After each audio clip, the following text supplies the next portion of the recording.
Notre médecine et notre biologie officielle ont pour base un paradigme mis en place par Pasteur en 1876.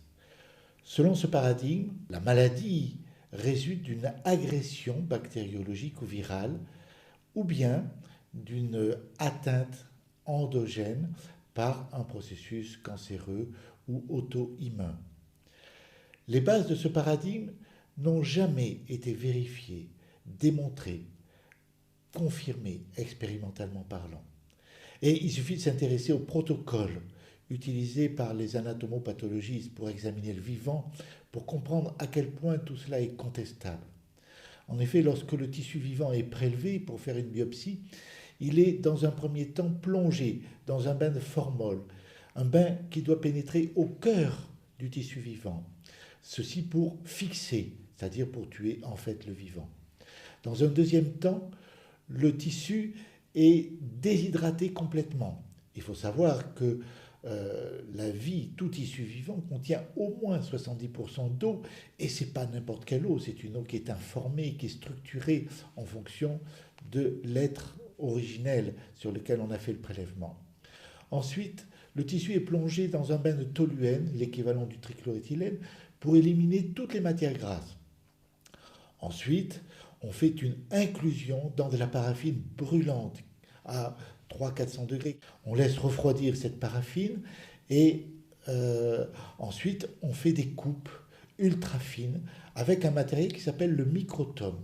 Le microtome, c'est un système de guillotine qui utilise des lames de rasoir. Et les coupes sont plus fines que le tranchant de la lame de rasoir.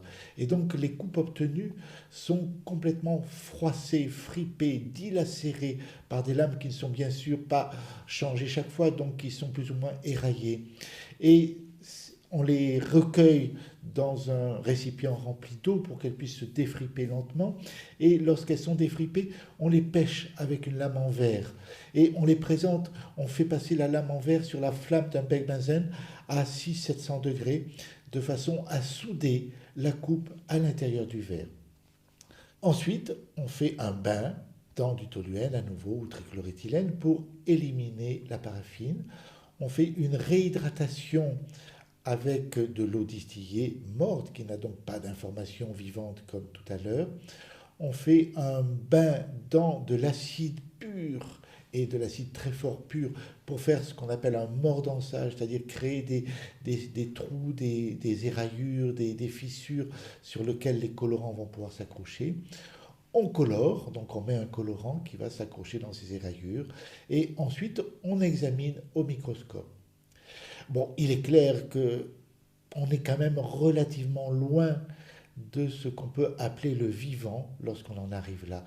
Et c'est étonnant parce qu'il existe des techniques de microscopie extrêmement simples et accessibles à tout le monde qui se font directement sur le vivant, comme la microscopie à fond noir. Et malheureusement, ça ne semble pas être connu, en France en tout cas. Il faut savoir que sur le vivant, jamais personne n'a observé de mitose ou de méiose, c'est-à-dire de multiplication cellulaire. Jamais. Les seules multiplications cellulaires qu'on peut observer, c'est sur les êtres unicellulaires, comme les amibes, qui se coupent en deux.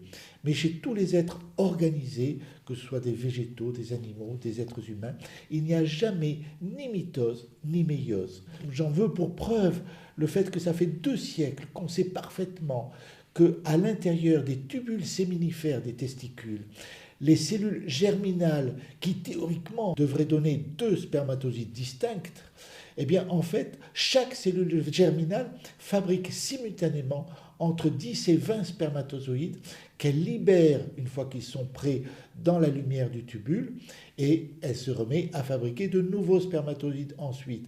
Donc on est très très loin de la théorie de la méiose qui est prônée par cette biologie officielle.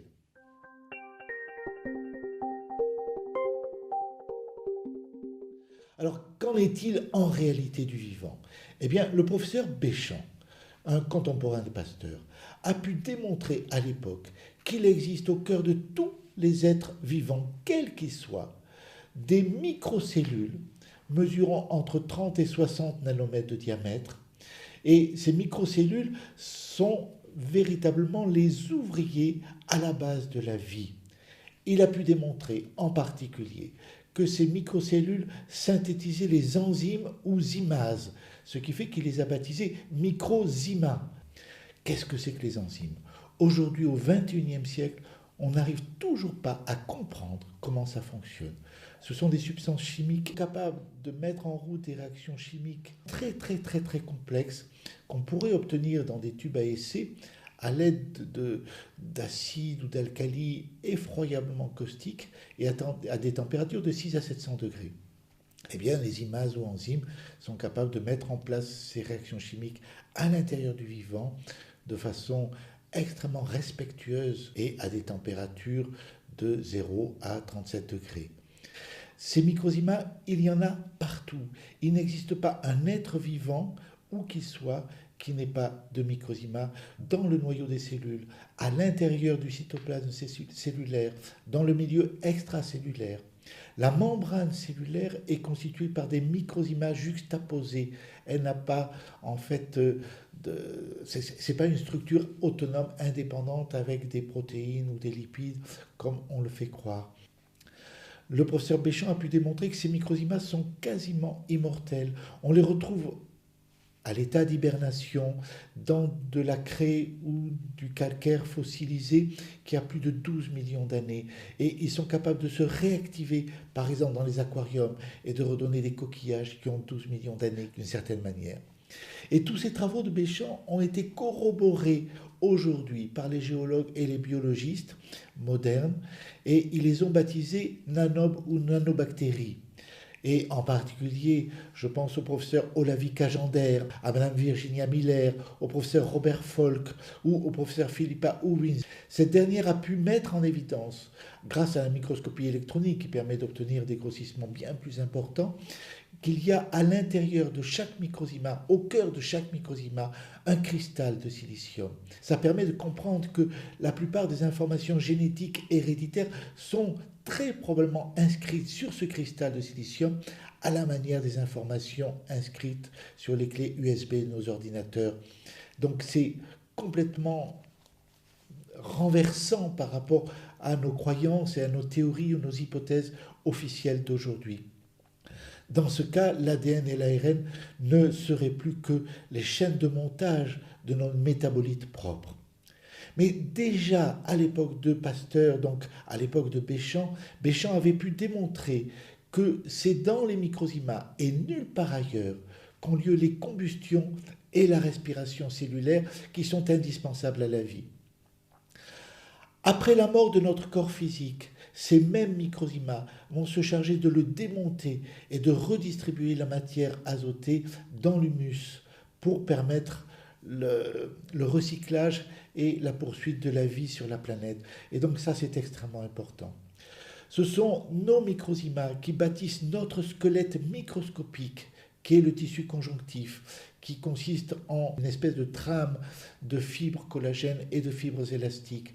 Et c'est à l'intérieur de cette trame qu'ils vont pouvoir bâtir les cellules, qui vont bâtir les organes, qui vont bâtir l'ensemble du corps vivant. Évidemment, toutes ces constructions, que ce soit les cellules, que ce soit le tissu conjonctif et tout ça, sont labiles, c'est-à-dire que c'est capable d'être démonté. On l'a vu tout à l'heure lorsque nous avons parlé de ce recyclage de notre corps physique après la mort. Alors, prenons bien conscience que la majorité des germes, candida, bacilles ou autres, qui sont présents dans notre corps sont endogènes, ils ne viennent pas de l'extérieur.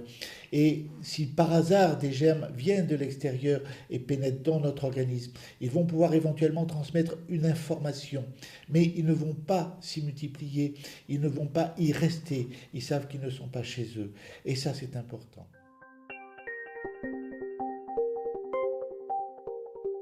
Les microzymas sont des êtres vivants à part entière. Ils se nourrissent, ils évacuent des déchets. Et ils ont besoin donc d'une nourriture, ils ont besoin de glucose, ils ont besoin de protéines, de lipides, de sels minéraux, d'eau, etc. Comme tout être vivant. Et c'est important de la rapporter en plus. et ça c'est vraiment fondamental, des antioxydants, c'est-à-dire de la vitamine C, de la vitamine E. Ces antioxydants leur permettent d'antidoter pratiquement tous les poisons imaginables. Ils leur permettent d'évacuer les cendres, les radicaux libres et tout ce qui peut gêner le fonctionnement normal du corps. Alors, il est clair qu'il y a encore beaucoup de recherches à faire sur les microzymas. On a encore beaucoup de travail. Mais dès à présent, si l'on accepte de prendre en compte la réalité des microzymas et leurs fonctions, eh bien, cela va nous permettre de comprendre de manière totalement différente les processus de la vie, de la maladie et de la guérison.